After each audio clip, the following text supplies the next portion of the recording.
Badai akan segera datang. Kereta bayi Jamie telah hanyut ke tengah lautan yang luas.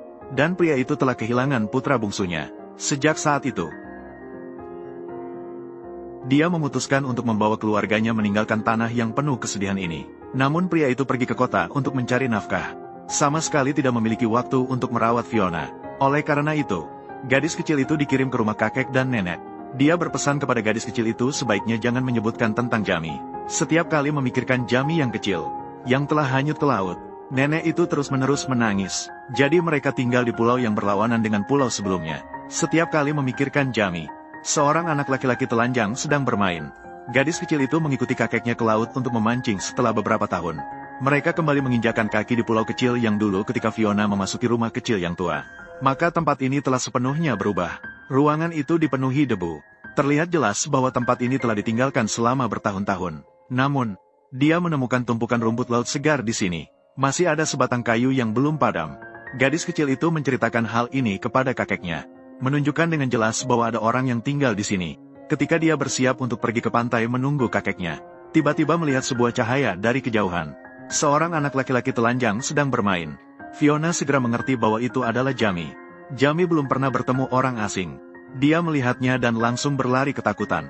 Ketika Fiona sampai di pantai, Jamie kecil sudah naik perahu dan pergi. Gadis itu menceritakan hal ini kepada kakeknya.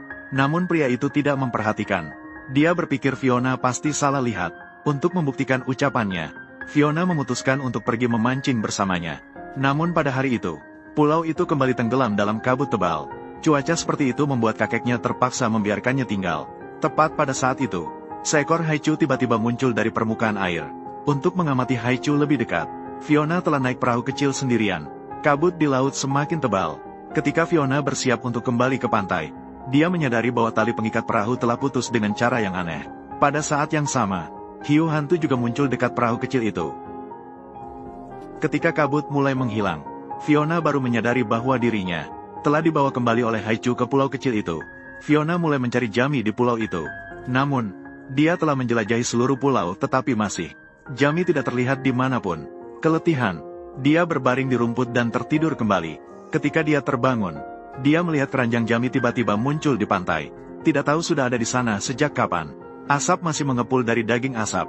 Fiona segera berlari ke gubuk. Agar tidak membuat Jamie takut, dia dengan hati-hati berlari ke desa. Dia melihat melalui jendela yang dipenuhi debu, dan melihat Jamie kecil sedang bermain dengan kerang di meja. Di sampingnya ada seekor anjing laut. Jamie yang cerdas segera menyadari keberadaannya. Ketika Fiona sadar, Jamie kecil sudah berlari cepat ke pantai. Fiona tidak mengerti mengapa Jamie selalu